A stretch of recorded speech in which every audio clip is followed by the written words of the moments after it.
Hello and welcome to episode 2 of Graveside Chat, a little glimpse inside the production studio Arcane that produces the internationally acclaimed podcast, the Frightmare Theater Podcast. My name is Nathan Shelton. I'm the creator of the Frightmare Theater Podcast, and I'm on this chat from Chicago, Illinois, where I am a working actor, writer, director, and talent acquisition specialist by day. And next up we have joining us tonight. Oh, is it me? Uh-huh. Oh, sorry. You were breaking up when you said the order. Sorry. Hello. My name is Basanavicius. I am a currently Chicago-based, soon-to-be New York-based comedian, actor, writer, producer, all of the comedy stuff. So that's why I write for this horror podcast. That's me. Oh, and sorry, next up is Shawn. Yeah, that's me. Yeah. Hello, my name's Shawn Young. I'm actually in Los Angeles. I'm an actor, writer, director, and old friend to the podcast and the family here. And so, yeah, that's what's got me into it. Lover of horror. And I'm Andrew McMurtrey, and I'm in Springfield, Missouri, and I co-write some of the scripts, and I'm a performer for the show. Absolutely. Everybody here is awesome on our writing team, and we're going to get some new stories coming. Shawn joined the writing group with us going into season 2, so he'll have episode 2 and The Hunted, which will be coming up as episode 2 of season 2, and we're very excited to have that. And of course, Fee's got 2 scripts coming up this next season, and so we're excited to have her have some more, and a follow up to Haunted Me from the first season, which is one of our most popular episodes. So we're very excited about that. And Andy, of course, has like 90 billion scripts, and has 2 in this upcoming season as well. But today, what we wanted to talk to. That's true. Not all of them have been made yet, but they will. They will. But what we wanted to really talk about today was it's dealing with this writing process and what we do and our process for getting our stories together for the show, and then our unique process when it comes to finding inspiration and taking that inspiration and then putting the work in to actually make it into a script that is producible for the show and getting it to the end result, which is the scary audio drama that you get to hear on the show. So who wants to talk a little bit about our process? Feel free to jump in at any time, guys. And I'll just start, okay, and give a little bit of background into how we do things. So when we set this up, we were all in Springfield, Missouri at the time. And where Andy still holds down for it. And we all used to meet at my house or one of the other members' house. It was kind of like just little house parties. We'd all get together and read stuff that we're thinking about and creating to get the show off the ground. That was about a year before production started. And we've kept up with that, only now we do things digitally, not just because of COVID, but because we've all spread out and we have people all over the U.S. from the West Coast to the East Coast and everywhere in between. And we meet weekly. So who would like to talk about our meetings that we have and how those go? They, for the most part, stay on track. Then they just devolve into movie talk about other things. Madness. Yeah, booty talk. Yeah, we do a lot of complaining about. Yeah, I think that from some of the other things that I've been involved in, at least things get done. But I think that everybody's really supportive with everybody's ideas, and that's always a big plus. We try to write together, but I think that for most of us, early on, it's better to just kind of work on our own thing and then come and bring things together. I agree.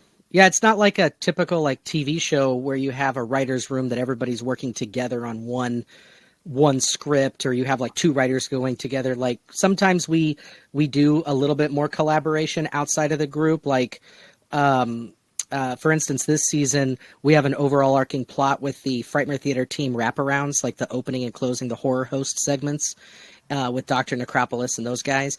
And Drew Dively and I have been tag teaming those, and we came up with the overall plot of the season, and we've been writing together that. But as far as, like you said, Andy, as far as the actual scripts go, we kind of do our own thing and come to the table with ideas, and then we all give input with each other, which I think has worked out pretty well.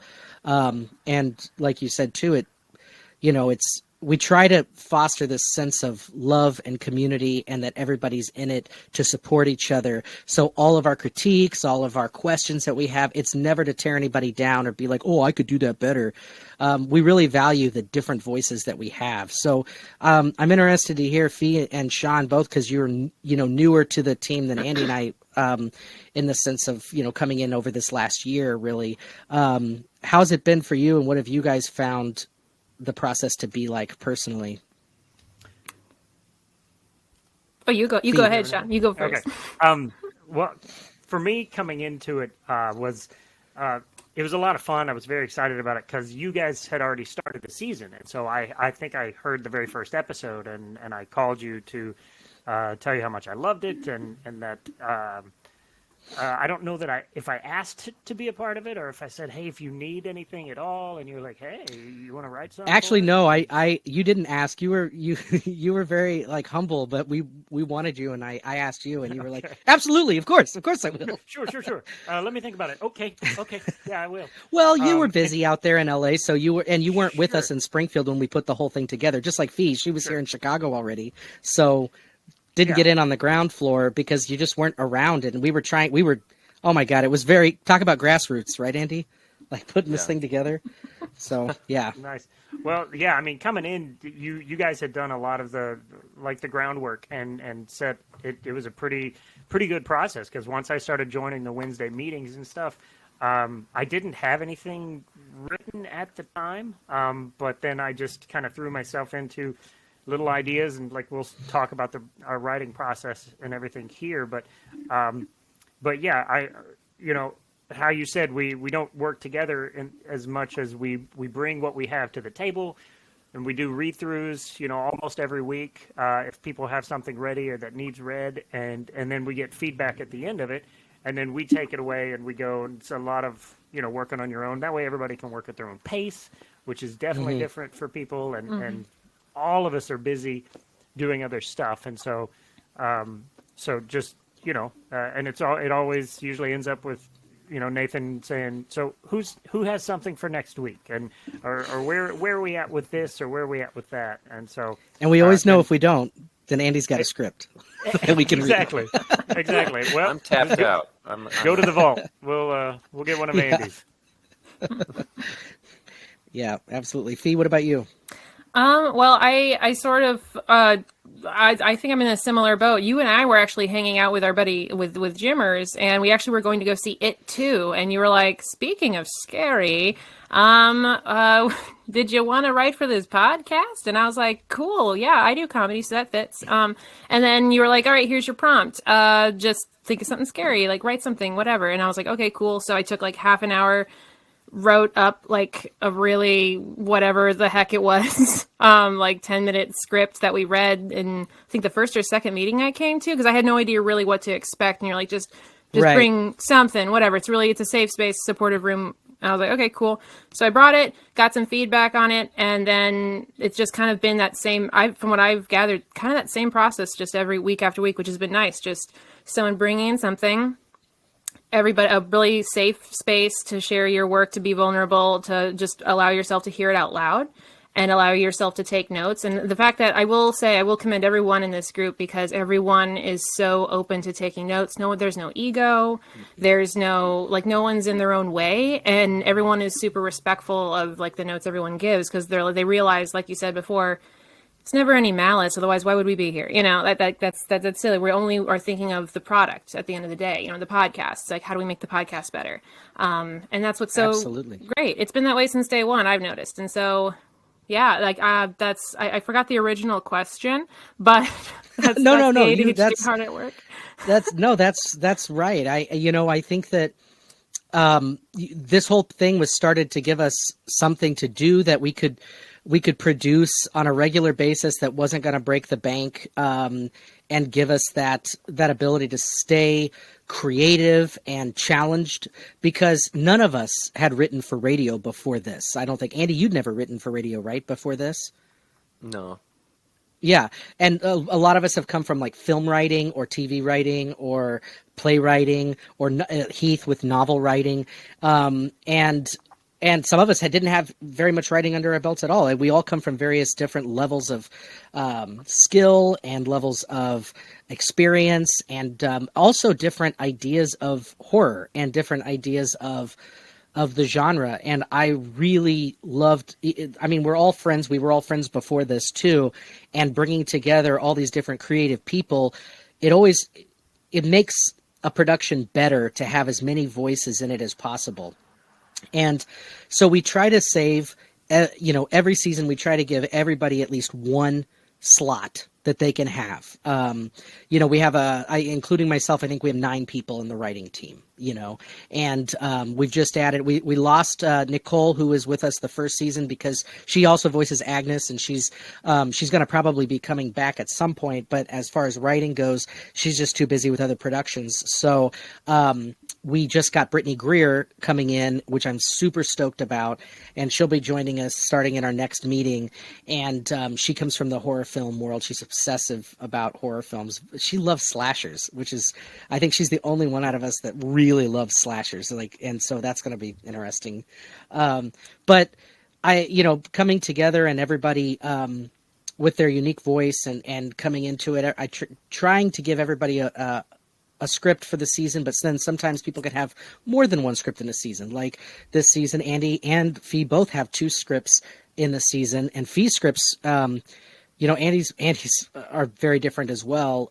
Fee's are very different. One's a horror comedy and one's really not. It's dark, and it was neat to see you push yourself and write something that you'd not written before.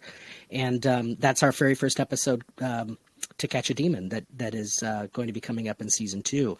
And I think it's been challenging for us trying to figure out this and navigating the horror, like the audio drama podcast way of writing. There's several times I've started a project and then ended it. Like I'll even get 4 or 5 pages into a script and be like, I don't know. I got to put this up for a while, and maybe I won't come back to it.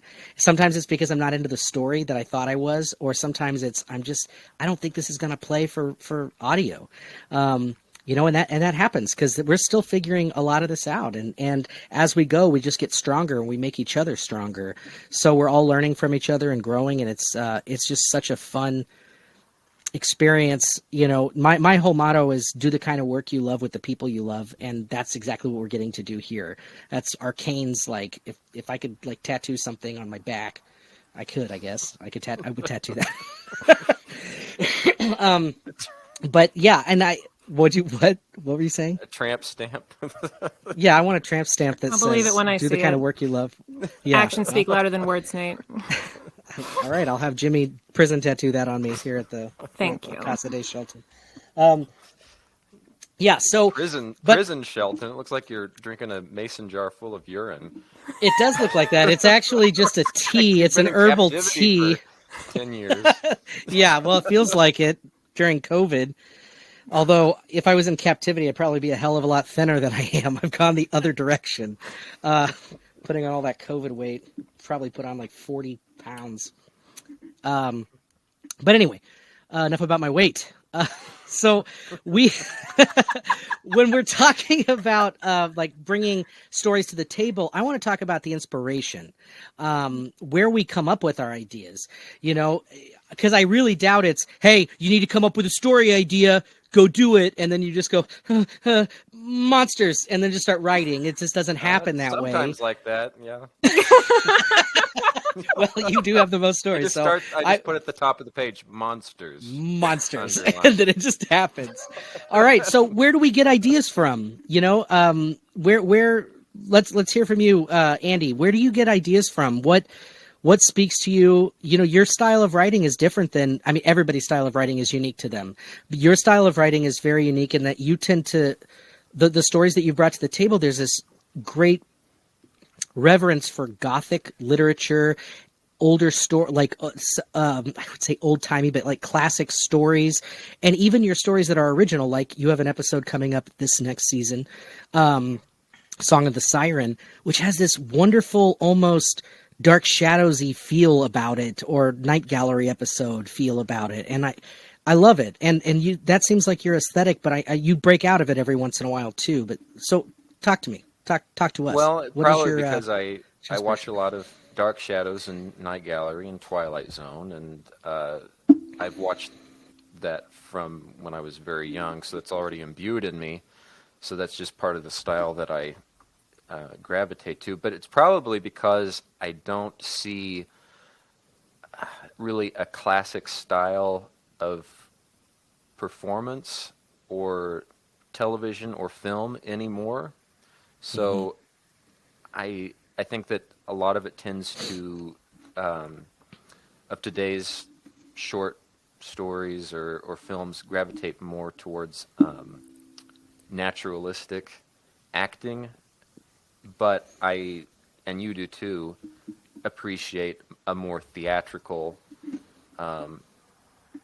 performance, and that goes towards a lot of those television shows, Twilight Zone and Vincent Price movies with the Roger Corman. A bygone Gothic. era. And so I guess that I am trying to do something different, which is really just going back to the past and bringing back something that I think a lot of people still appreciate, but it's just kind of been lost in the shuffle. Agreed. But if you think about it, that's what we're doing with the show. And then it also is very appropriate with a radio show, since those are already very stylized in the performances, and then the sound effects have to be very specific, so they can sometimes sound very fake. I'm just thinking of the standard. If you need a horse, you've got a pair of shoes, and so it's going to already sound very over the top a little bit. So I don't think that there's a problem with writing something with a little more flowery dialogue, and that goes very well with the late 1800s Gothic type literature. Yeah, I agree. And I agree that it's perfect for this medium as well, because in a medium where you have to listen, really listen to get the story, you can't be a passive audience member. You have to be engaged in what's happening. So I think that the reason that we don't get into that kind of, as a society, don't get into that kind of literature anymore is because or that kind of dialogue anymore, is because we're very passive audiences today. You know, big boom, you know, J.J. Abrams, flashy, you know, booby, all this stuff on the screen that we're seeing that is just like flashed in front of us in bites and really quick snippets, and that's entertainment. And I think that there's a place for that, obviously, but this is nice because it's almost like a social experiment. Can you give enough of your attention? Can you give enough of your focus to come in with us to this world? That's why our slogan for the show is turn down the lights and turn up the terror. We want you to put on headsets. We want you to listen to it in surround sound if you can, or in a good pair of headphones. We produce things not in that cheesy old-fashioned style of shoes on a wood and a little door and a weather thing that's just canvas going. You know, we take our time and produce really crazy quality sound to try to make it sound just like a movie for your ears, so that we're blending that style, so that we're giving you, it's not completely old fashioned. We're taking the old fashioned and we're raising it up from the dead to hopefully goose the audience and say, this is still viable, what we're doing. It's still very viable. So I love that's what inspires you. I think it's fantastic, and it really gives us a nice balance to our show. And I was using the word theatrical a lot, but as is very commonly said, that the theater is a dialogue-driven performance, and film is a visual performance. And since you can't have the visual with radio, you have to be more dependent on the dialogue to get the characters and again, the sound effects across to the listener. And has that been hard for you to translate in your writing? In the beginning, yeah. And I would, if I came to a point where I needed something where it really would be impactful to be visual, I would just have to either scrap the idea and think of some other way to illustrate something, or just, forget it altogether. Mm-hmm. Which can be interesting because usually the first idea that you have is the most predictable. And so if you try and think of, if you can't do that, then thinking of something different is unique. Now, see, that's interesting because you're talking about problems and like issues getting in the way that spurs a creative problem solving, which sometimes can make a story absolutely better. Or, you know, I constantly find that myself, that if there's an issue with it, if I think about it enough on all the various ways around that issue, usually winds up being way more interesting and fun than what I originally had planned before I figured out that there was an issue with it. So yeah, that's part of creativity too. What do they say? What is that saying? The something is the impetus of creation. Do you know what I'm talking about, guys? No. The necessity. It's like is that it? Necessity is the invention of, or God, my brain is Swiss cheese, honestly. I'll shout it. I've been writing on the podcast later. We'll just put it up, and yeah, because everybody that's listening, all one person, necessity is the mother of invention. Yeah, necessity is the mother of invention. That's not exactly what I was thinking. No, that is the saying I was thinking, but that's not a problem. That's necessity. Like having to write means that you're going to come up with Wasn't something. that Frank Zappa's band, Mothers of Invention? Cricket. Shawn, where do you get inspiration from? It's not Frank Zappa. I don't know. I mean, Frank Zappa. He's fantastic, but that's not where I get my inspiration. My inspiration, as with all of us, I'm sure it can hit at any time. Mine comes from all over the place, though, and it's usually when I least expect it. I mean, sometimes I will.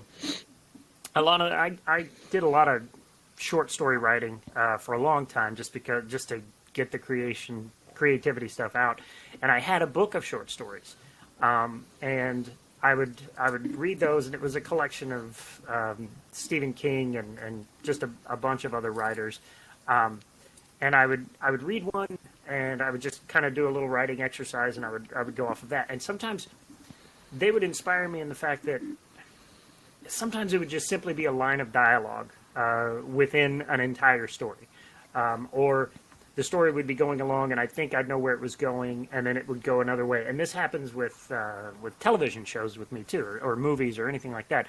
The story's going a certain way, and I think I know what's going to happen, and I'm excited about it, and then something else happens, and that could be something fantastic that happens, but then my mind goes down the rabbit hole of, well, what if this had happened? And then it spawns a whole new thing, and it doesn't have to be necessarily with those same characters, but if people were in this situation, and instead of doing what this character did in this show or whatever, they did this. And likewise from those books and stuff, it's just a matter, it could be a title of one of the short stories, and it just sparks something. As some of you know, I did a lot of fight choreography for a long time, and music would do that. I mean, because it's kind of like a dance anyway, and so, but I would certain songs would lead to fight stuff and certain moves and everything. But for a lot of the stories I end up writing, sometimes it's an idea I had 10, 15 years ago, and then it catches fire. It's a lot of us, I'm sure, you get this idea, and like you said, you put it aside or whatever. It's just a spark, and you put it to the back of your mind, and then something reminds you of it, and it comes back. But a lot of my stuff ends up, I really enjoy, like Andy, Twilight Zones, the old ones, and even some of the newer ones, even some of the bad ones, because again, I can take a kernel of it and turn it into my own thing. But I really enjoy a lot of the stories that are completely normal until it's not. You're going along and you think everything's fine here. Everything's, but that's where the sense of dread comes in, because if you're watching the show or if you're listening to this podcast in particular or something, everything's not going to be all right. There's something. I mean, you're not listening to a Calgon commercial where they're going to tell me how to wash my clothes. So I'm listening to a horror podcast. Something bad's going to happen or something different's going to happen. And so just the knowledge of that going into it, leads to a slight sense of dread. And then with our incredible music creator, Chris Porcelli and Chris and Allison. And Allison, with them creating stuff, I mean, my plain story can go somewhere. Oh my God! Yeah, the music always adds so much. Oh my God! Yeah. Yeah, that's when it comes to life. He did the music for one of my short films, and it was just a lot of talking, but the score helped it immensely. And that's another thing with my writing, and it's something I've come to you about in the past. I have a Tarantino style of dialogue where I just talk forever, and because I mean, these people they're just having, hey, be afraid, be very afraid. I saw Sam Squinch. That was scary. So I give too much dialogue, and I usually have to cut that down quite a bit, and that's what I go to the group for and everything. But so inspiration wise, wherever I can find it, I have a folder here in my office that's just, some of it's just lines of dialogue. I was like, oh, that sounds cool. I don't know who's saying it. I don't know who's saying it. I don't know who they're saying it to. I don't know what the situation. But those things pop up and they come back, and they just need to take root sometimes. Yeah. They just need to find the right situation. They're waiting for it. And but without rambling on too much, I until I started writing a lot, I never really you can't understand it until it happens to you. But the idea that the characters kind of tell the story, like they take over, like you're just transcribing what it's leading you where they want to go. Because I make outlines depending on how big the project is. I'll make an outline, or I'll at least know where I'm going. I'll know how it ends, maybe, or get an idea. Sometimes I can reverse engineer it if that's the case, or sometimes I'm just like, well, I need to hit these spots along the way to get there. But let's see what the dialogue and the characters decide for me. And it's those unexpected things. It's those painting yourself so much in a corner that you have to crawl on the damn ceiling to get out of it. And then you find a new path, and you're like, well, that ending is not going to work, or if I like that ending, I'm going to have to find a way around it to get back to that ending, and to make it make sense. Absolutely. Sometimes you just got to give it up and follow the story, and then hope you didn't just make a steaming pile at the end of the day. But then everybody in the writers group's just going to be like, oh no, it's good. You just got to change, because nobody will be like, that's a steaming pile of shit, Shawn. Yeah. But then you just like, they're like, well, there's some kernels in there. It's like there's some corn in that shit, and you can take that corn and you can plant it and you can make a tree. Oh man, we just lost Fee. She looked angry for a bit, but it was just her being frozen. She'll be back, I'm guessing. This is why they say if you can to have a hardline connection into the system and not Wi-Fi, because sometimes Wi-Fi is crazy. But no, Shawn, you brought up a lot of good things, and I as far as outlining goes, that's something that I wind up having to to do a lot. Okay, wait, here comes Fee, I think. Sorry about that. Hey there. No, there you are. That's perfect. Can you hear okay? Yes, I can. Okay. So Shawn was just talking about, I don't know when you dropped off, you just looked angry for a bit and then, but you weren't, I don't think you just frozen and then it's like staring at us and then you went away, but we're so glad you're back.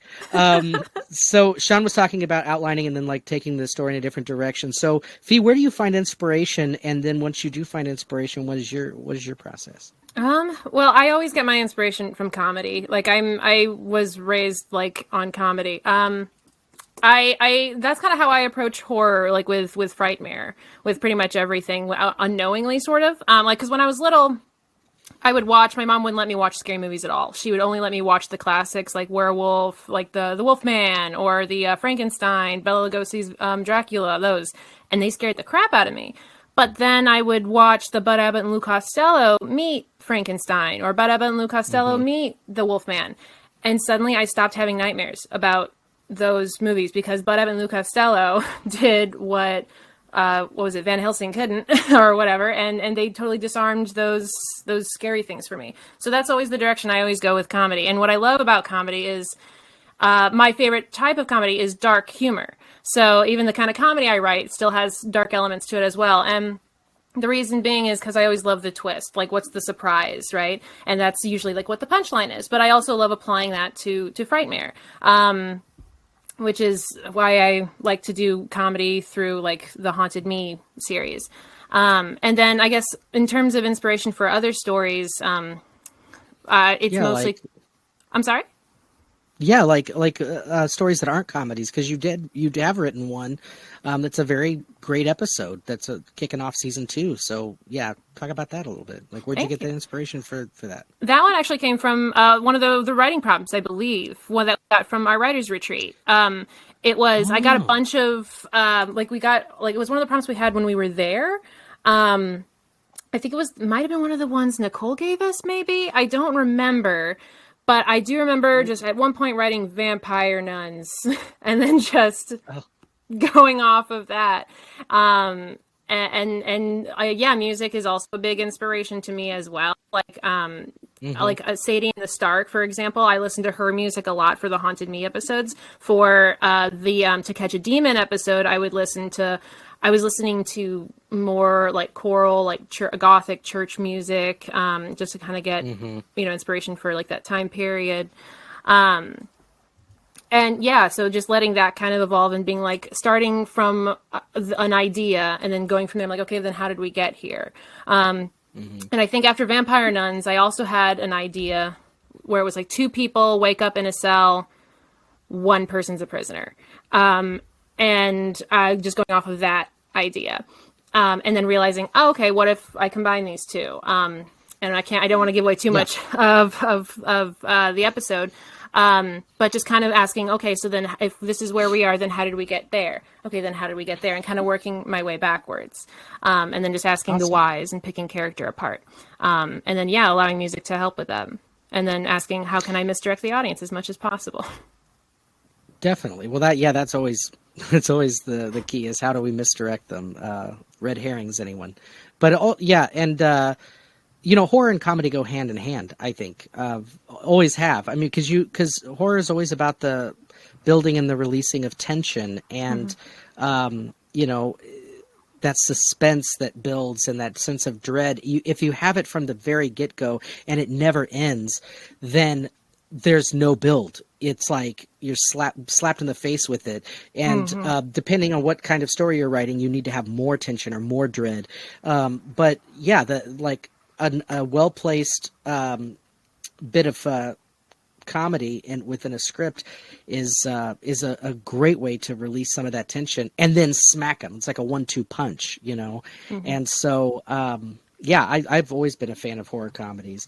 And as far as like writing to music, I always write to music. I was writing film noir this season, which is what is that? Sorry, there's a motorcycle outside. Oh yeah, sure. Oh, that's what that was. I didn't. What it sounds but like. I didn't know what it was. It sounded like somebody was sawing wood. Somebody turned on a chainsaw. Being murdered. But like, I try to listen to music that goes along with the story that I'm writing, or the movie that I'm whatever I'm writing. I always try to do that. Sometimes I'll even have I can't do this anymore because my ADHD is just all over the place and I can't put on a movie in the background. But when I was a younger man and a little bit more focused, I was able to, for some crazy reason, I could put on movies that were similar to what I wanted the feel to be for something, and it would help me get in the rhythms of whatever I was doing, especially comedies if I was writing comedies, because I write a lot of horror and I write a lot of comedy. It's really the only two that I write as far as genre goes. But Andy, what about you? I know that you talked about, where you get your inspiration, but as far as your process, what's your process? The process is, well, you joked about writing monsters at the top of a page and then going Yes. from there, but that's actually kind of what I did in the beginning. Is I was just trying to think of, okay, we're limited to one genre pretty much for this. And Well, so I mean, it could what be are the sci-fi. options? Well, I mean, yeah, you can do thrillers or psychological things, but you want the colorful stories, I think. And Right. so I was thinking, okay, well, what's a mummy story? And so I was thinking of, all right, thinking of mummy movies or mummy lore, and I have done a lot of research into Egyptology anyways, so I was able to draw on that. But Your place trying looks to like think you of- are a museum curator. yeah, 20s archaeologist. Yes. But the trick, so I would think of all those things, and the trick is, I was going to say that at some point, you can definitely be inspired by movies and music and television, but at some point you have to remember to abandon those things that you like so much because Yes. you don't want to copy it or recreate it or remake it. And so really the trick is kind of combining elements of things that you like from different movies or whatever, and making it a little bit different that way, because it's very easy to fall into that trap of just unconsciously copying a story that Right. you've already read, which is Because we live in a postmodern world. Everything's been written at some point in some way. yeah, and you're not going to be able to really escape that. It's just that Right.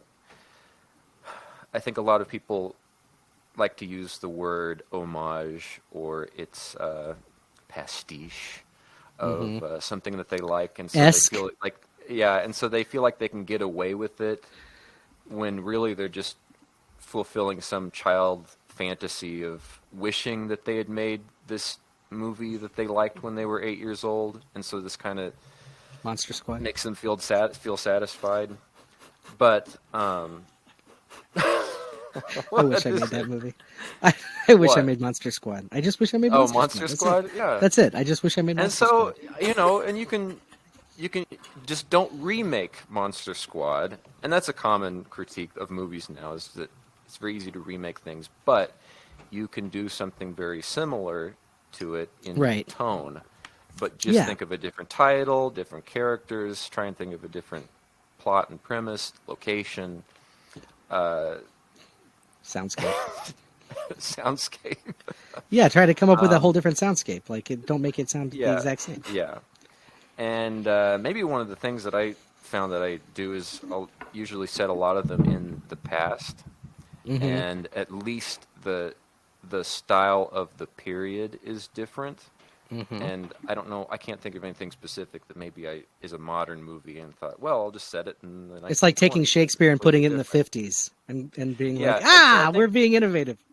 I Like think that a lot of what makes a story unique maybe isn't really the plot, it's the tone Yes. of it. And so what, as simple as it is, what sound effects are going to create the mood that you're wanting? What kind of Right. music from the time period is going to be appropriate, and how can you play with that?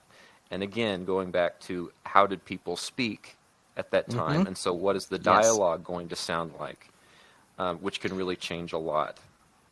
Absolutely. Like And if so- you just for example, like your script in season 1 that was half of the Halloween episode, Fire Lawn, which you had developed originally as a a short film, and you change that script over to being an audio. And I honestly think it makes a stronger audio script in the long run, and was so deeply disturbing. That's the most disturbing episode that we have, in my opinion. I edited them all, so my opinion counts, damn it. But I mean, after editing them all, I was like, after that one, it was hard to shake off. The kids. I don't want to say too much in case. Well, everybody listening to this podcast probably has already listened to that episode, but yikes, it's disturbing. But I think part of the thing that makes it so disturbing is that it's juxtaposed against itself. The tone is so dark, and it's dealing with that whole 1950s scare of a nuclear holocaust, but it's so happy and so pleasant, and it's dealing with what I think was a big issue in the 50s, is the idea that, no, we're America, and we're fine. Whole family's fine, and we've got 1.5 kids, a white picket fence, and the house is wonderful, and my wife, she's a great little cook, that Betty, and I like, everybody's got their shit put together, but really they're dying, they're rotting from the inside out. And I think that script that's one of the reasons it's so disturbing. And we had some great music in that script that we found, and it was just it's terrifying. I mean, I think you nailed that. And I think that when I had us read it was like, I don't know if this is going to work. Oh, it worked. Because I don't know, there was a lot of opening the window of the house and you see the burning desert. And so you would have to supplant that with the sound of fires burning, maybe. And bees. And then bees. Bees swarming. Maybe a low tone to get to the listener that something's not right. Right. Or the warble, like later on, as the happy record player, as it goes on, it starts to skip and scratch and starts to warble in its tone and stuff like that. Yeah. I think that the one thing that was very difficult, and I would have to listen to it again to see how successful it came across, is the transition of time. And I think that that's another thing that is difficult to do in these radio shows. It is. You have to think of some way, either with music fading in and out, or sound effects like a clock ticking, one another. Right. Clock ticking, which is, very, stereotypical, but maybe that's all you have to... Especially passing of time... hours later. Yeah, well, especially passing of time if you don't have if you're in the same location. Like, that is all in the same location. So that's hard, Andy. And I think that's why really hard. A lot of my scripts, I try to make it all in real time and in one location, because unless you really have to, the transition of time for these, I just, it's very difficult to pull off, I think. It's a stylistic thing too. And then I also think with thrillers and horror, it is more impactful if it is happening in real time, because you're actually there with the characters and you can't escape. You got to put a clock on it. If it doesn't have a clock on it, if you don't feel the pressure of time, if you're like, well, now we're going to go a couple weeks later, you're going to, you can lose the momentum for sure. Well, you've started with these characters, and so if you kind of almost forget, oh yeah, I'm listening to a radio show or I'm watching a movie, you begin to have reality merge with the movie, your reality merge with what you're watching, and so you're more connected to it. The time displacements and moving forward, I think it's easier in a horror comedy episode. Like, we started having that series of 3 sounds that you hear and see in, like, Edgar Wright's editing, from like Shaun of the Dead and Hot Fuzz, the Cornetto trilogy. We started seeing that at first in Spencer's script, from the first season, where he had a lot of passage of time, and it worked really well. And then later in Fee's script in Haunted Me, she does that as well with the series of 3 sound effects that she's written into the script, and that really showcased that passage of time and location, because writing a good, understanding as a writer on the page, it's hard because you have to really understand and see everything that you're doing. More so, I think, than in other mediums, because you're having to teleport us as listeners where you are. So picking those moments and how to orient us, we talk about that a lot on our calls. How are we going to orient the listener into this world? You can't just walk into a room. I mean, the base is to walk into a room and go, well, I'm in the woods now. This is crazy, or something like that. But what sounds would you hear? What kinds of things would be happening within that world? And sometimes these scripts don't have something that can really anchor it. And we have to, we usually bring that up like, well, I was lost. Like, if I wasn't reading this on the page, I would have no idea that we've changed locations, or that this person is now outside instead of inside.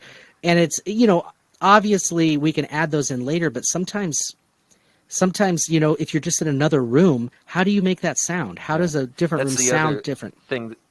Going back to the script, the Fire Lawn script, just as an example, is that the other thing that was difficult, and again, I'm not sure if it came across very well, is the layout. It all takes place in one house. So what is the layout of the house? And right. We went back and forth on that, Andy. And then the living room and the bedroom, and then there's a front door and then a patio door. And you can see it, but the audience can't. So how is it? Are they going to be disoriented in this one location? And see, if you were able to see it, then it would be very easy. Right. We have to think about that as writers, because you wrote it, you have it all in your head. But if it's not on the page, if it's not clear enough, then as the producer of the show or the musicians or whatever, we get those scripts. That's why I'm such a stickler for us all keeping our formatting the same, because that formatting saves us later, and it helps us communicate more effectively with each other across the different departments, so to speak, of the show. And so as writers, that I think has been all of our biggest challenges.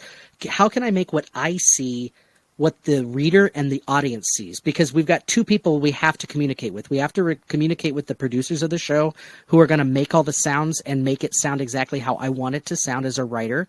And we have to and the actors, who have to be able to understand the world that they're in. So that's three people. And then the audience, of course, which is the most, important, is that it gets transferred. And so that one was a tricky one, because you had so many sound effects in that script, and they were all perfectly done. But when we got to the producing of it, I saw a little bit of a different outline than what you saw, and we were going back and forth through texting and talking to each other like, where is this door? How is it? Is this a screen door? Is it a back door? Because it was listed, I think, twice in the script, once as a back door and once as a screen door or something. Yeah. But we got it all figured out, and it sounds awesome. And I think if I'm right, we were on the same page. When you listen to it, hopefully it sounds exactly how you pictured it in your head. And but I don't know. If anybody's listening right now, it should be known that Nathan is the one that does all of the editing of the sound effects and the dialogue, and so that is a huge undertaking, and we all appreciate that. Yeah, because that's it's not easy. It's not easy, but it is fun when I want to do it. When I don't want to do it, it's not fun. But it is a lot of fun. And the real fun thing is hearing the stories come to life, because I'm so proud of the scripts that we get in and all the work that everybody puts into them, that it is a labor of love getting those scripts to sound how, the best that possibly can to convey that story in the tone that the writer wants, because all of our scripts, they're all over the place as far as, the genre, the subgenre, the time period, the locations, and that's what we want. And we don't want it all to sound the same. We don't want everything to sound, even if it's in the modern day, we don't want it all to sound the same. So that's one of the reasons we've compiled this great group of 9 writers together, is because we want a variety in our pieces. And we all get our inspiration and have our own processes. Shawn, you talked a little bit about you having to write a premise.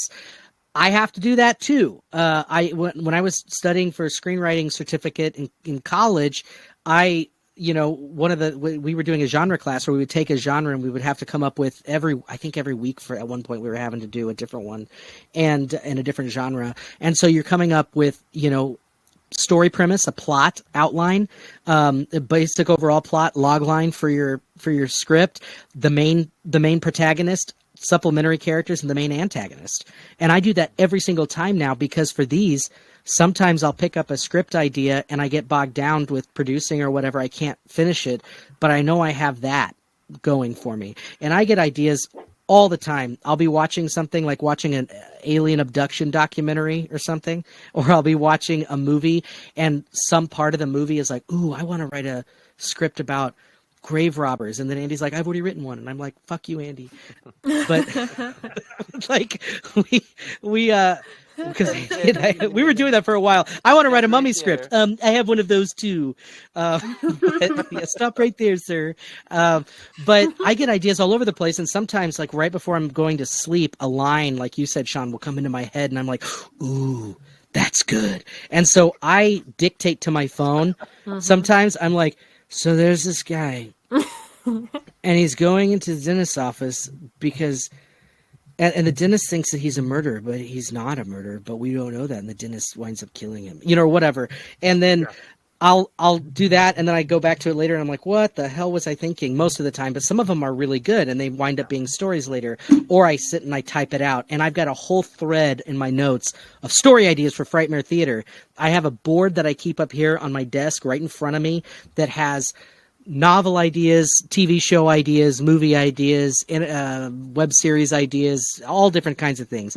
And I'll get a Post-it note. Now I do it a lot on my phone, but I'll get a little Post-it. I'll write down my idea, sometimes characters or whatever, and I pin it there. And it might take 10 years. When I did Shadowbound, that web series, that was a 10-year process. It started as a little nugget of something, and then something else kind of later congealed in my head with it, and it became Shadowbound 10 years later, and then we wound up making that. But that's not something that always happens, and with this show, we're tasked with writing at least one episode per season, all of us.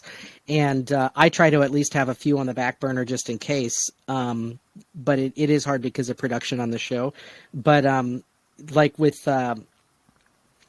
this season, I wrote an episode called Film Noir, and I'm really excited about that episode because it takes place in the 1940s, which is a time period that I love, and it is in that style of a 1940s, almost the style of a 1940s movie, but I really want it to feel more lived in, and so I tried to write the dialogue like people talked back then. Did a lot of research into.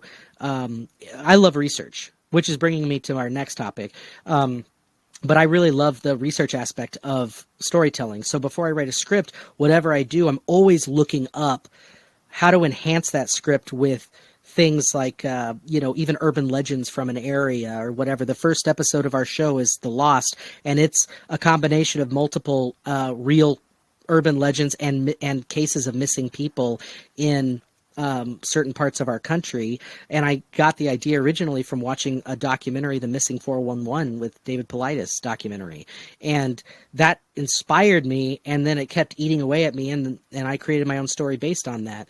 And so, like Andy said, you take something and then you kind of let it become something else. And so that's kind of my process. But yeah, talking about taking sources of inspiration and working on it. When we do these writing retreats that Fee had mentioned earlier, every year in the summertime we try to do a writing retreat where we all get together and we have like this long weekend, or sometime maybe a week in the future, where we are all very creative and we do only creative things with each other, and anything that can spur our creativity and get ideas.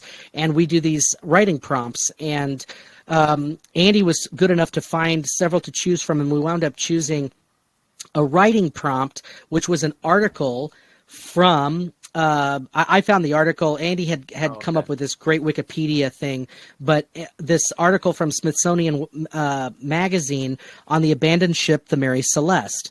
And this is a famous ghost ship kind of story about the Mary Celeste, which in the 1870s was found adrift at sea, and its crew was mysteriously gone, and nobody really knows what has happened. And so we sent out this this Smithsonian Magazine article to all four of us, and also the Wikipedia article that Andy originally had found on the Mary Celeste that just gives some history and some history into the ship and what happened with it. There's a little bit of discussion on the investigation.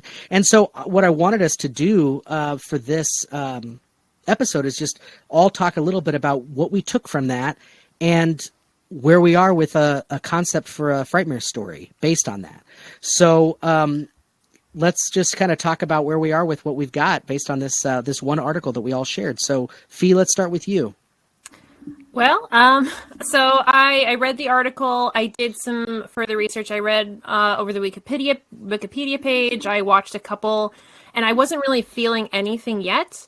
So I watched a couple of like mini documentaries on like YouTube about the Mary Celeste and how a couple of other like, I was like, okay, I have a couple of ideas, but nothing like for sure Frightmare wise was really sparking for me. And then I realized over and over again, one of the main theories was aliens, that the crew disappeared because they were randomly abducted by aliens. And of course, my brain was like, no, Fee, that's a sketch. You're going to do that later. And then I just couldn't get off of it. So I wrote a sketch about how they abducted mistakenly, about how these aliens abducted the crew, but they meant to abduct like the Kraken instead and stop the apocalypse. But whoops, they accidentally got this crew instead. Darn. And so I want to try to figure out a way to turn this sketch into like, I don't know, maybe like a comedic like horror short, like a version of the Tale of Cthulhu. But that's where my brain went with it. Just started with a bunch of... So the aliens are now stuck with these people? That, Yep. And they're like the main captain. Them, Yeah. So I got the idea of when I did more research into the crew, like the Briggs guy, like the captain, he was supposedly, one rumor was he was super like, oh, religious and blah, the end of days and blah. And so one theory was that he went a little cuckoo, but people who knew him were like, that's not the case. But I went off of that idea. And so I was like, what if he had this vision where, oh, we have to be at this point in the ocean at this point in time because God told me to, but really it's because he's also an alien and he got the same message and they just kind of miscommunicated, and instead of helping stop the world from ending, they accidentally got abducted by aliens. So that's Nathan's shaking his head at me. No, I'm not. That's about what I expected. So I would be interested. I'm always interested to hear what you come to the table with, and then seeing what it transforms into. And if you do wind up writing that, I very much would like to read what you have there. So perfect. That's very interesting. Word. Shawn, what about you? Well, I got on and did the deep dive of Wikipedia, and pretty, half the little extra highlighted things. I followed it like you, looking for legends and history and all that. I researched the building of the ship because it was, they sailed in 1872. It was originally built in Nova Scotia in 1861. And I just went back. It was the largest vessel built at that time in that little community. And, and just all of the deep dive of the native people there, the first in Nova Scotia. Yeah, in Nova Scotia, and in that whole area, and there was some beef, and I read through that as far as the trouble between the tribes and how Christianity was brought into, and they basically forced them, one of their leaders in the 1700s, about 100 years before this, forced them into this Christianity and saying he was a Christian and all of this stuff. But it was basically just to get their land. And like, they had agreed, I don't know, you guys may know some of this. I don't know if you guys dove in like this, but I was looking for like some reasons, and then from there some other stuff grew as far as like what actually happened, everything.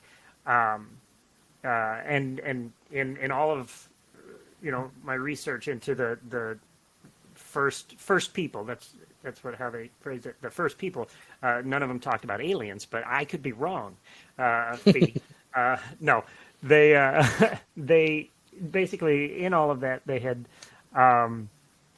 there was like I said, there was beef, and so with the anger there was a couple of uprisings and a couple of problems. But one of the things that had happened was that they'd agreed that they could have their lands and farm their lands and do all of this stuff, but they had to convert to Christianity. And then later they tried to loophole them, and then there was just more of an uprising. Anyway, all these people dead.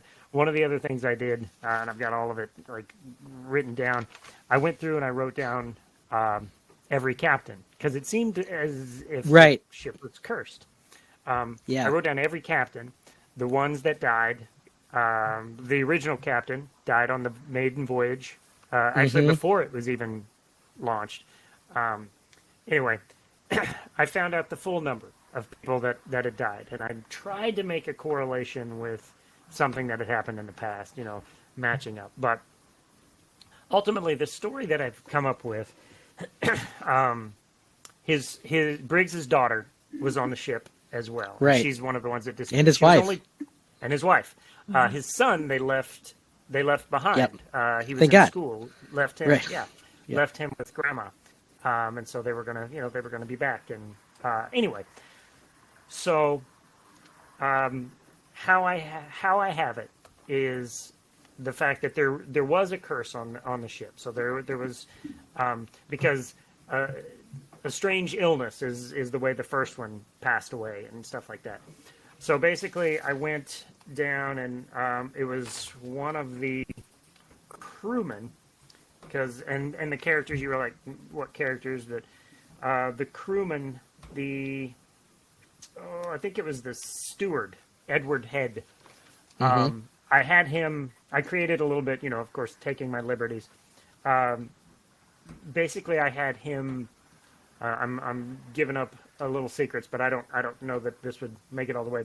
But anyway, I had him basically being a descendant of some of the people, some of the native people from the area, and basically helping to fulfill. And what they were doing is they were, the curse was affecting the false Christians, the ones that used Christianity as a weapon to do this other stuff. And as Briggs was this like Fee had said, very devout and everything like that, it was still he was still targeted, and that's why some of the captains didn't die, but some of them did.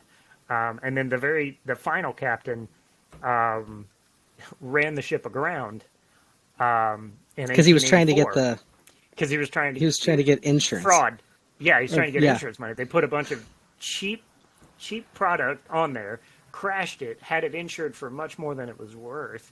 And then he died penniless. He got away with it. He didn't go to jail, but he didn't get anything from it, and then died penniless a few months later. Well, his other two people that were in on it with him, one of them went mad, and the other one committed suicide. So I saw that. I saw that as beyond the grave. The ship was sunk. So that's why. Otherwise, it just took out the captains. Is right. In my thinking, it only took out the captains, unless it didn't. It wasn't going to have any more captains. It was sunk, so it had to get the other less than worthy people. What about the other people that were on the Mary Celeste when it disappeared on the ship? All the crew. They were all. Ultimately, it was Head. It was William Head, I believe that the boat was missing and the navigation stuff. So he and Sophia, the little girl, she was innocent, but everyone else, they needed to. He took them out there. Oh, that was it. He took them out there. There's a certain number of people. Like there was a quota to meet. But in the story, in history, it's not this way. But for the story, I was going to say there were supposed to be 3 more. Because I checked. There were 3 people that died after the people vanished. They were supposed to have 3 more people on the ship. Like I said, this is not history. This is what I made up. And then the ship was just going to sink. The curse was going to sink the ship at sea. Well, there was not enough people. So Head got rid of the people that he could, but the ship had to survive to claim the last people. So he took everybody off the ship and away. Sophia was innocent, and so I wondered if there was any way that Sophia could be telling this story at a later time. That we're living it, but you find out this like she lived in a different place. They didn't go home. She knows. They didn't go home. No, he took her. Well, I even looked up. I Google mapped the shit out of this stuff too, and I found out where the ship was you could found, see where it was close to, and where what island it was close to. And so, I even wrote that down too. But anyway, so the main part of your story is that Mary Celeste section of Briggs's ship, or is it this whole spanning story? Like, because I know that this is all the history that you looked up, but sure. The big part would be the ship. Like the after part, the other captains that died, we would hear that. Some of it would be Briggs. So it is post Sophia. It's somebody talking about the past. It's like Sophia as an adult or an old lady even talking about what happened to her as a child, and then doing her own research and finding out. In Young Guns 2. Perfect. That you framed it for me. Perfect. I completely understand it. Yeah. But I'm so glad you guys got that reference. Thank you. That's what popped into my head. But yeah, so the first part of it we would hear about, and we would start. So the suspense and the dread would come from William being friendly and us being on the ship. So we would be on the ship. We would hear the sea and all of this stuff, but we would slowly learn of William's nefarious causes. And he would be talking to the little girl, Sophia. Now, she was only 2 in real life. I would probably make her like 5, 7, something like that. So, anyway, that is all. Well, you did a lot of research. That's extensive, and that just shows, for those who are listening right now, some of the extent that Shawn often does with his writing, but that writers do when they're coming up with some of this stuff. And then half of that shit doesn't even make it into the story sometimes, but it still informs the writer enough to be able to tell the story, because that whole old saying of write what you know. It's not like we just have a cap on what we know. The more you know, the more you can grow your talent and your skill, and so doing research sometimes can be a lot of fun if you're into that sort of thing. If you're not, you just completely invent it. So great job. That's going to be interesting. 2 hours and then. Are you going to write it? Are you going to? You think you're going to wind up writing a Mary Celeste story? I can only put one in the show, guys. So I mean, it's got to be between you and Fee. I don't know. If we could do like a short segment, like each of us have like a 15-minute Mary Celeste. Or we could just do it for the Patreon peeps. For sure. Andy, what about you? What you got? Well, I didn't do as much research on it. That's okay. Nobody's shaming you. Aware of. No. I'm shaming you. Shawn is, but I was Nathan's just. See, I was just aware of the general story, the tale of it, and I was wanting to do something where, because from what I know, what I've heard, is that ship was periodically seen by other sailors from time to time, off in the distance, and it was thought to have just been a ship. But this thing had been floating in the ocean for a long time with no crew. I thought it was even longer than that.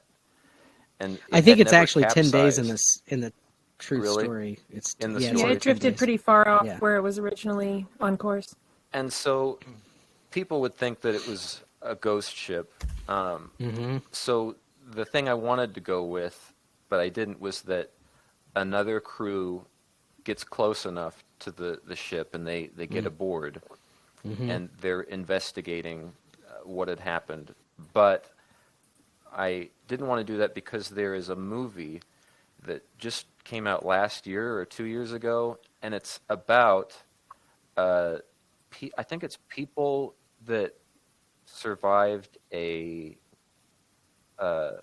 shipwreck, and they're in a life raft, and they come across a German U-boat or something in the ocean. Oh, you're talking about Blood Vessel or yes, Blood Ship. And that's great. I love that movie. I looked at the trailer, and it actually looked pretty good, but I heard that it was bad. It's not great. But I enjoyed it. I enjoyed it. So it's not great. It's a vampire movie. What happens in that movie is they get aboard and find out that it's an old Nazi ship. Mm-hmm. So there's Nazi flags and regalia, and they investigate further. They find out that they were doing some kind of experiment on this ship, and then they find out later that there's something alive on the ship, and there's no crew on board either. And not that's alive. It's vampires. I don't even know. I'd like to watch the movie, whether it's good or bad, because it sounds nice. But what I did instead, it's fun, it's fun. One note I should also say is that this is a little trivia: is that Alfred Hitchcock wanted to make a movie about this story, but he tried to develop it, but he couldn't think of how he would be able to make a full-length movie out of it, how he would be able to stretch the premise out. Bela Lugosi did it. They did a movie with Bela Lugosi in it. Yeah. Did they? It's in that. It's in the Wikipedia article, or maybe it's in the actual. There's another.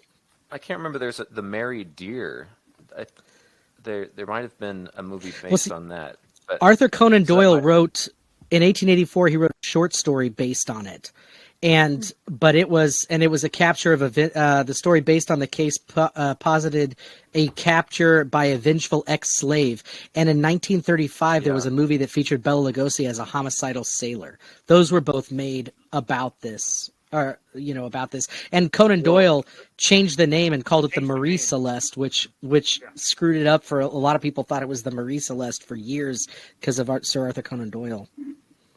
Well, I think what he may have been wanting to do was something different, but he scrapped the idea. Yeah. Anyways, so I went with something where I would say that the time period would be maybe around this same time that this ship existed, is that there's a British company that's exporting and importing bananas through the Amazon, and so they're wanting to find a fast route to transport the bananas by ship through one of the rivers through the Amazon. So they're mapping the area, and as they're mapping this river, they see the way that they would like to go is blocked by a bunch of broken limbs. A big dam has been built, and so they go ashore to try and see how far this is all piled up, and they discover in like a lagoon is an old pirate ship or not a pirate ship, a ship from the Spaniards when they had first landed in South America. Mm-hmm. And it's an old wreckage, and they investigate this ship and go aboard, and they hear something from outside, and it's like animal cries. And so they go up on the deck, and they see these Neanderthal creatures that have gathered outside this ship. And they're neither ape nor man, but I can hear somebody saying that. They're neither ape nor man. Neither ape nor man. Nor Wookiee. So they think that they've discovered... So they've discovered some, what's the lost link? Missing link. The missing link. Mm-hmm. And so they kind of think, well, let's abandon this whole banana thing. Offer them a banana. That's They're bananas. Like, this is bananas. Is this a horror comedy? It's like, it's a Martin and Lewis. They throw the bananas. So the creature trips on the banana. Yeah. And so they're going to take one of these Neanderthals back home with them and for research and become famous. But when they start to try and interact with them, the animals are forming things like human speech, and this spooks this British crew, and they aren't sure how this is possible. And let me see. And before they're able to capture one of the creatures says, "Father," to one of the crew members. And they are trying to figure out how this is possible. And a few of the apes take one of the British crew members by hand and take them to this secluded area, and they see that there are Christian crosses that are gravestones, and they are the grave sites of the Spanish crew that had crashed there and had died. And they put it together that these Neanderthals are not evolved Neanderthals. They're actually the offspring of the Spaniards who had mated with the monkeys, ape creatures in the Amazon. And so the wait, they mated with so actual apes or ape creatures? They created the ape creatures, right? Yeah, and so this is actually the offspring of the Spanish crew who were abandoned there, and their ship had crashed, and so they had sexual urges and mated with these apes, and somehow they gave birth to these half-human, half-ape creatures. And the British crew is so horrified that they decide to just torch the place because they want to forget that this even happened, and this creates a violent uproar from the ape creatures, and they end up slaughtering the British crew. That is fucked up, Andy. And I love it. You have to write it. Yeah. You have to write it. So see, okay, listeners out there who are hopefully as horrified as I am by that and not like, sexually aroused by that story or something. If but this is just a perfect example of how you take a source material and you just you shoot off in another direction that has nothing to do with the source material, but it got your juices flowing, much like the Spaniards in the story when they crashed into the Amazon. At first I was like, damn, this story is so much like Creature from the Black Lagoon. And then it just turned into like the cat people from the 80s or something. I don't know what it turned into. Yeah, it went from Lagoon to like the island of Dr. what's his name when he did the experiment. Moreau. Dr. Moreau. Yeah, and then it went to that episode of Rick and Morty where he ate and fucked things. And so when I was thinking of that, I was thinking, oh yeah, this is kind of like Island of Dr. Moreau, and then there's a lagoon, and I even thought there's creatures. So these are movies that I like. Yeah. And so you just mated them together. Right, I did. Much like it's like the Spaniards when they crashed into the Amazon. Yeah. Andy, I really like the story. I think it has lots of twists and turns. I don't see how you're going to do that in a short version. It seems like a longer story. Well, no, you can. I think you have a way into that. I don't know. It's. I think you could crack that. I'd love to read that if you should write that one. I think you should. Okay, I'm going to tell you mine, and then we'll get off this crazy call. So I wrote a story premise called The Deep. I can't shake that story, Andy. It's so disturbing. So the time period for this is in 1872, because I went with the source material, and proper, not proper like as in you guys didn't do it properly, but you know what I mean? Like I did like what Fee and Shawn did and did the source material. So what we know, I put as a plot, okay?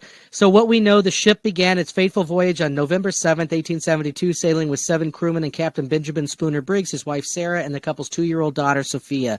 The 282-ton brigantine battled heavy weather for 2 weeks to reach the Azores, where the ship's log's last entry was recorded at 5 a.m. on November 25th. That's what we know. And then I have, but what really happened? And I have the characters as Captain Briggs, his wife, Sarah Briggs, and I made the daughter a baby in this, like a baby that they brought on board, which was kind of crazy. But first mate Albert Richardson, second mate Andrew Gilling, steward Andrew Edward William Head, and then the four seamen, which were all Germans from the Frisian Islands. And so I got all that information, from the source material in the Wikipedia article, but I thought, okay, this is great. We've got a whole crew. We know what the crew's names are and kind of where they come from and a little bit about them. So I have them as the main characters, but this is what I kind of put together as my plot. The ship is going as planned, and in the evening, the ship encounters a strange fog, and they become lost. The navigation equipment doesn't work. Their compasses are going nuts. They don't have navigation equipment. The baby starts to cry, and there's a strange glowing green light that emanates from beneath the water. The ship stops as if the water is congealed, and the pumps stop working. I was looking at the physical aspects of what they found on the ship, that they had taken apart one of the pumps. I thought that was interesting. I don't know why. So the crew takes apart the pump number 2 in order to investigate and find, as they take it apart, they find that the water is gelatinous, and it is it's not regular seawater, and the boat has stopped. There's no wind. It's just covered by this dense fog in the area. And they start hearing strange noises coming off in the distance. And 2 crewmen take a lifeboat out into the sludge where they can row through it to investigate this strange light off in the distance, this green pulsing light in the distance where they're hearing this sound from. And 2 crewmen get in this little dinghy boat and go out to check that out. The rest of the crew hears screams in the fog.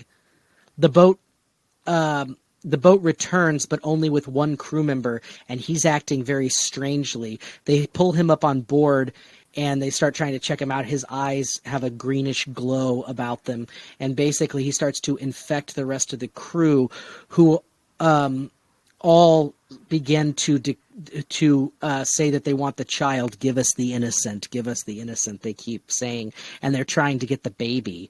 They keep chanting in this unearthly voice. When the captain takes any of them out, there's a screech that's heard from the light that's out in the distance, like they're all connected somehow to this thing out there in the mist. In the end, the captain puts his wife and his baby on the boat and urges her to take off with the navigation equipment in the opposite direction from where the light is, and hope to find an end to the fog, as he's fighting off the rest of the crew, and none of them are ever seen again. So that's what I had. I just wanted to try to figure out ways to get the physical aspects of the ship that we know, like the pump was taken apart, stuff like that in there, that there was 3 feet of water in the bottom of the thing when they found it. And I thought that it would be interesting to have the ship told, or have the story possibly told by a crew that finds the boat, and they actually found the rest of the pages, but they took them out because they were so horrific that they didn't. They thought it was an affront to God and man or whatever, so they took it out, and they thought that maybe the captain had gone crazy, but that the captain logged that he was fighting the crew off, and let his wife and daughter get away, and or that we just actually have it in physical time, and it's not told from the perspective of somebody finding the ship, and we're just like really there, and it's like a weird, I don't know, sea creature, Lovecraftian, alien possible thing out in the water. So that's what I had. Yeah. Yeah. Nice. And I came up with an overall plot, point of beginning, middle, and an end, and some of the characters. And I just stole the characters basically from Wikipedia and kind of put them in there. But we do know, how old some of them were, and what some of their backgrounds and stuff, which is interesting. So the character, we could get some unique voices in there kind of going up against each other, trying to, because the main ship can't go anywhere, but they can row that little ship. So I thought that might be, something that's interesting. And of course, It was almost like it's another entity in another world or something like that. I don't like to explain things too much, so I didn't want to necessarily give a hard and fast, this was exactly what happened, but keep it kind of It almost sounded like, as you were describing it, I almost thought that it was being told from the perspective of the crew that had to sail it home, because I remember in doing research that there was talk about how the crew that did end up, like how the guy that discovered the boat, he split his crew up, and the crew that did sail that ship like refused to talk about it because they were so spooked out by what they saw, and they didn't talk about it at all. So I almost thought like it would be maybe cool if like from the perspective, like learning about all this stuff happened from the perspective of one of those crew members, and it's as it's cycling and happening again, like it ends as it's about to happen again or something like that. Yeah, that's where I thought you were going with it, but no, I went with the actual ship, the main crew, that not the crew that found them. I have the main crew. That's what I had seen with it. But I do like the idea of having the crew that found them. That's like The Thing, the story Who Goes There. And the movie The Thing is about the American crew that finds the original Norwegian base camp that is all fucked from what happened before, and we don't really know what happened before until they made the crappy CGI prequel movie, and so then we find out what happened before at the Norwegian camp. So it's like that. And the Call of Cthulhu, the story Call of Cthulhu, is kind of piecing together what happened from a shipmate's point of view that survived the descent to Relier. And so, yeah, I don't know. But yeah, there's multiple ways into the story. Yeah, Shawn? It was a very Nathan Shelton story, because, I mean, I felt H.P. Lovecraft's goo all over it. Yeah, but you're on the ocean, so it had to have some H.P. Lovecraftian goo on there. And I do love a good Lovecraft story. I've been trying to steer away from writing too much Lovecraft stuff, because I tend to write a lot of Lovecraftian things, and so I tried. I had one in the first season, and I'm trying not to do too much more. But this one kind of led itself to that. I started to say, it just lent itself to it. Some sort of a beastie out there. But anyway, so that's just a great example. I think everybody came to the table with very different things, very, different genres, even different time periods. Andy, because didn't you set yours in a different, what time period did you set yours in? Yeah, it would have to be, I don't know, at least early 1900s, because... Right, because they were in that kind of... steamer ship. That would have possibly been the time period that the Amazon had not been still today, I'm sure, not well mapped out. And also the a banana import-export business, or something, some kind of good from from South America. Come, Mr. Tallyman, tally me banana. So that's a different time period. And then you can see how different people did it, varying levels of research depending on what their need was with the story. Whatever unlocked in their head from this, it can go. And if we had all the other members of our team together, we would have 9 completely different things, all from one source material. And I just find that so refreshing and interesting. And inspiring, and so I'm very happy with all of that. Thanks for playing on that and doing some research. God, Shawn, for writing a scholarly paper on the subject. But everybody, for expanding your imaginations, and whether or not this actually grows into a real story for Frightmare or not. It's great that we had this exercise, and it kind of showcases a little bit of our process. So listeners out there, we hope that you have gleaned a little bit more insight into the inner workings of Arcane, and to Fee and Andrew and Shawn, who have joined us here. Thank you guys so much for taking your time tonight and joining us for this special episode of Graveside Chat. And we will see you all in the future. Thanks for listening. Sounds good. Thanks, guys. Night. Bye. Good night.